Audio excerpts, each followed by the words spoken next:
আরে না না, তোমরা যা ভাবছো ওটা সেই নন্দিনী না, এটা হচ্ছে আমাদের বেহালার নন্দিনী রেস্টুরেন্ট। তো প্রতি বছরের মতো এবছরেও দশমীর দিন আমরা ফুল ফ্যামিলি মিলে বেরিয়ে পড়লাম ঠাকুর দেখতে।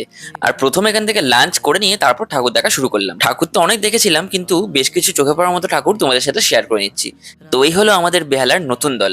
আর ভিতরে ঢুকে যেন মনে হলো হঠাৎ করে একটা অন্য কোনো দুনিয়াতে চলে এলাম। আর নতুন দলের প্যান্ডেল করার টেকনিকটাই এরকম, দেখলে মনেই হবে না যে এটা দুর্গাপুজোর প্যান্ডেল নাকি সত্যিকারের কোনো জায়গা। আর এই হলো বরিশা ক্লাবের ঠাকুর।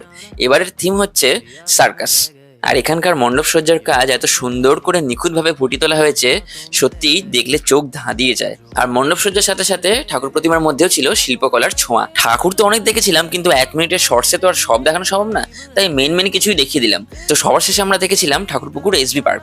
আর নিঃসন্দেহে এখানকার ঠাকুরে হয়েছিল একেবারে দেখবার মতো। সত্যি বলতে গেলে গোটা পুজোতে যতগুলো না ঠাকুর দেখেছি তার থেকে অনেক বেশি ঠাকুর দেখলাম আজকে বেরিয়ে। তো সবাইকে শুভ বিজয় জানিয়ে শেষ করলাম আজকের শর্টস। বাই।